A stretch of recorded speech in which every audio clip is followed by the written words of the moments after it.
Sveiki bičiuliai. Kairėje pusėje jums tikriausiai pažįstamas VEF 201 radijo imtuvas. Apie 1970 metus dažno namuose buityje buvo toksai radijo imtuvas. Ir arba anksčiau dar buvo prieš jį VEF 12, po to po 201 sekė gana ilgai gaminami buvo VEF 202. O štai čia jums tikriausiai nematytas radijo imtuvas, labai įdomios formos. Jūs gal nepatikėsite, bet tai irgi VEFas. Tik tai aš nežinau, ar šis VEFas dar gamintas Latvijoje, Rygoje, VEFo gamykloje, ar tik tai turi prekinį ženklą. Bet štai akivaizdu, prekinis ženklas stovi VEFo.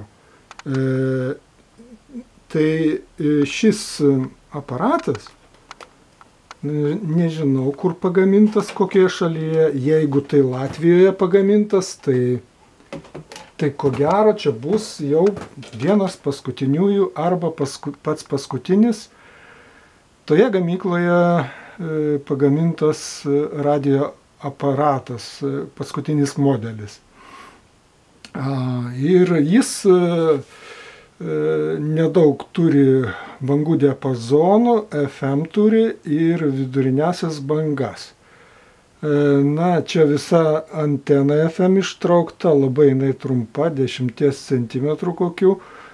Todėl, jeigu Vilniuje, tai gaudos tas Vilniuje stotis transliuojamas visai neblogai beveik visas. O štai toliau nuo Vilniaus reikia prijungti prie dar papildomą anteną, kažkokį laidą.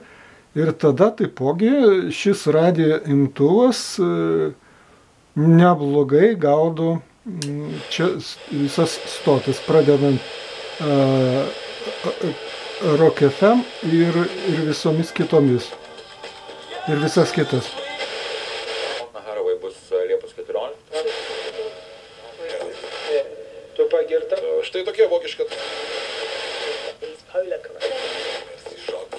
Autorius remdamas.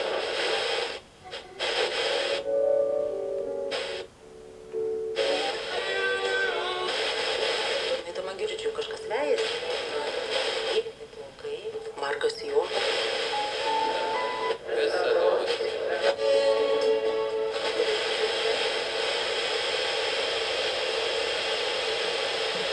Na štai, apie 20 stočių. Ačiū tuo tarpu už dėmesį.